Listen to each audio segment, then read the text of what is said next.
urengeje byibura saa 2 ugomba kubwira umubyeyi, saa 1 utaragera mu rugo ugomba kubwira umubyeyi uti ngize gahunda ntabwo ndi buze vuba, so donc nyine ukabwira umubyeyi uti ndi buze iki gihe. Mama we avuga ko Olga yamuhamagaye saa 1:22, saa 1:22. Ubwo byanga byakunda Olga yahamagaye mama we yaba ari mu modoka yerekeza, donc bamutwaye yerekeza mu rugo rw'aba basore. Ubwo hari hashize iminota nk'ingahe, ubwo nyine birumvikana nyine hari hashize iminota, ubwo ni iminota 17 gutyo. Mu by'ukuri ahagurutse nyine yerekeza mu rugo rw'abasore, abwira mama we ati ndi butahe hererewe. Ngira ngo ibi nibyo mama we atangaza, ndetse n'ibyabereye mu rukiko ibyo aba basore bavuga. Ni mu gihe ngira ngo Olga yabwiye mama we ko ari bumubone saa 3:30. Saa 3:30 nibwo yamubwiye ko ari bumubone. Ni mu gihe saa 3:05 nibwo mu rugo, donc mama Olga abakiriye telefone bamubwiye ko kuri Disi muri emergence harwariye umuntu. Ngira ngo niba ari umuvandimwe wa Olga, niba ari we bahamagaye, gusa nyine ari telefone bahamagaye muri uru rugo bababwira ko hari umuntu bafite muri emergence, nyine muri emergency muri BMC ko bahagera. Birumvikana barashashanye kugira ngo bagire gute bahagere.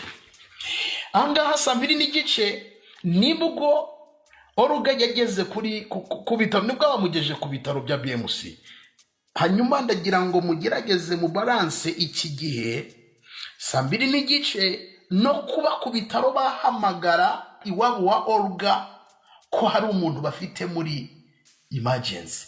Saa 3:05 saa 2:30, ubwo harimo ikinyuranyo cy'iminota 35. Aba basore bari kuburana bavuga ko iki cyaha bari gushinjwa ko bataba barishe Olga, Kayirangwa Olga.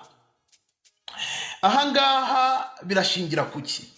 Baravuga bati mu by'ukuri iyi minota 17 niba yarageze mu rugo saa 2:13 hagacamo, donc bakagera ku bitaro mu by'ukuri kuri BMC saa 2:30, ubwo birumvikana harimo iminota 17. Ngira ngo muri iminota 17 ndi buze kuza ko nakubwira ibintu byabereyemo no kugera ku bitaro. Bakavuga bati iyi minota 17 twagejeje Olga ku bitaro kugira ngo bamwiteho, ntabwo mu by'ukuri umugambi wo kuba twamwica.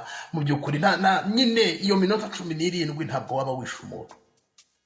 Bakongera bakavuga ko umuntu ntabwo yakwihamagarira hanyuma nyine gupanga umugambi. Nyine ushobora guhamagara umuntu uti ngwino turagukeneye, noneho ngo Olga niwe wabihamagariye. Bakavuga bati mu by'ukuri nta kuntu wanoganya umugambi umuntu aguhamagaye ngo ndaje ngusure uhite unoganya umugambi wo guhita umwica. So ubwo ahangaha nagira ngo nagusobanuriraga ku bijyanye n'iyo minota nyine yageze mu rugo ndetse no ku bitaro. Ariko se muri iyo minota 17 ni ibiki byabereyemo iyo minota 17 yabereyemo urupfu rwa Olga?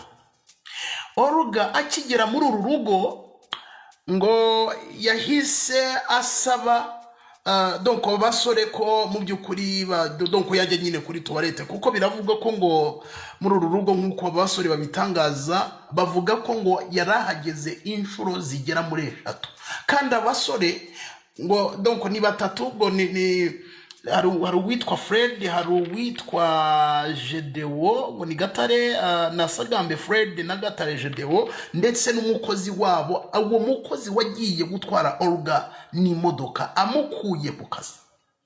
Hanyuma inzu babamo ngo ifite ibyumba 3 ndetse na dushe na toilette. Buri cyumba gifite dushe na toilette. Uyu mukobwa yagiye muri toilette yo mu cyumba cya Fred. Ageze rero muri iyi toilette byagenze gute? Yakoze ibyo akora, hanyuma Fred na bagenzi be ubwo bari bicaye muri salo donc bategereje Olga, baramutegereza baramubura.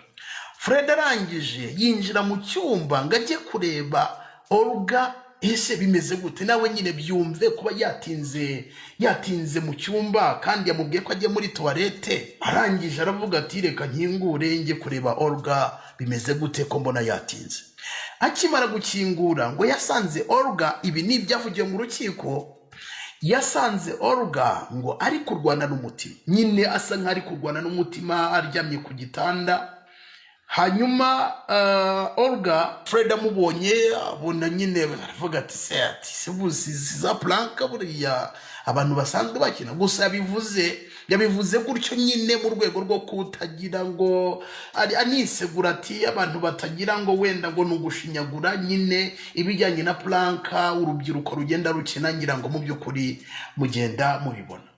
Fred amaze kubona byakomeye ko kwabona atari planka ko kwamwegereye yasanga ibintu byakomeye, nibwo yahamagaye bagenzi biwe agerageza kumuhereza ubutabazi kugira ngo amwongerere umwuka. Babona birakaze, ibyo byabaye muri iyo minota 17, babona birakaze. Barangije mu by'ukuri bahamagara ambulance, ngo bahamagaye ambulance inshuro zigera muri 2 biranga. Barangije bahamagara na polisi ngo ibagira inama zo kuvuga ngo mwongere muhamagara ambulance. Nyine ubwo butabazi bumeze gutyo aba basore ngo bashatse bwaranze, nibwo bahisemo kuvuga ngo reka Olga tumujyane ku bitaro. Fred ndetse na bagenzi be avuga ko ubucuti bwabo donc ngo ni inshuti zisanzwe, avuga ko ngo ubucuti bwabo bari bamaranye umwaka wonyine.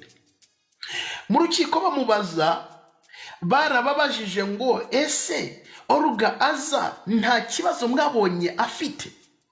Barangije baravuga ngo nta kibazo, ati nta kibazo twigeze tumubonaho, atariko izindi nshuro ngira ngo yabasuye nk'uko nabikubwiye, yabasuye inshuro zigera muri 3, yarahageze inshuro ya 3. Buriya iriya nshuro yapfuye ngo niyo nshuro ya 3 yarahageze.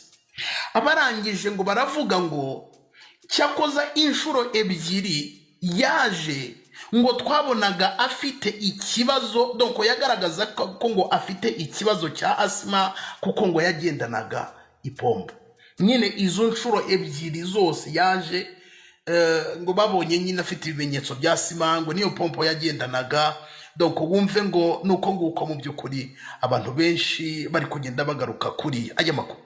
Aba basore mu rukiko umwiburana ryabo barababajije ngo ese nukubera iki mwahamagaye ambulance? Bati impamvu twahamagaye ambulance ni koko twari dufite imodoka twari kumujyana ku bitaro, ariko twagiraga ngo Olga ahabwe ubutabazi bw'ibanze. Ati kanswe ko muri ambulance haba harimo buri kimwe ku buryo umuntu uri muri tankiyo Olga yararimo mu by'ukuri bari kumuhereza ubutabazi bitagombye ngo bahite nyine bajya ku bitaro ako kanya.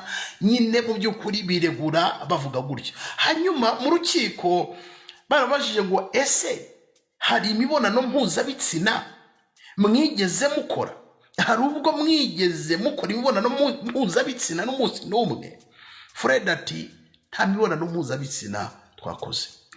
Muri Rwanda Forensic Laboratory, ngira ngo ni laboratoire y'ibimenyetso bya gihanga, yagaragaje ko iki kintu cy'imibonano mpuzabitsina kitigeze kiba. Donc bapimye Olga basanga nyine nta bintu by'imibonano mpuzabitsina byabaye. Nyine ngo wenda ngo babanje kumusambanya, nari by'abantu wenda bagiye bibaza ku mbuga batise Olga yaba yarabanje gusambanwa. Basanze nta kintu cy'imibonano mpuzabitsina uyu mukobwa yakoreshejwe mbere yo gupfa. Metre wunganira aba basore avuga ko mu by'ukuri abo yunganira barekurwa bagakurikirana bari hanze, kanswe ko bagendeye kuri ibyo bimenyetso nyine byagiye bifatwa, ibyo bizamini byagiye bifatwa. Bakavuga bati mu by'ukuri ndetse n'ukuntu abasore biregura, ndetse no kuba uyu Olga yapfuye ibimenyetso bikagaragaza ko, cyangwa se ibizamini bikagaragaza ko atigeze anasambanwa. Avuga ko mu by'ukuri barekurwa, avuga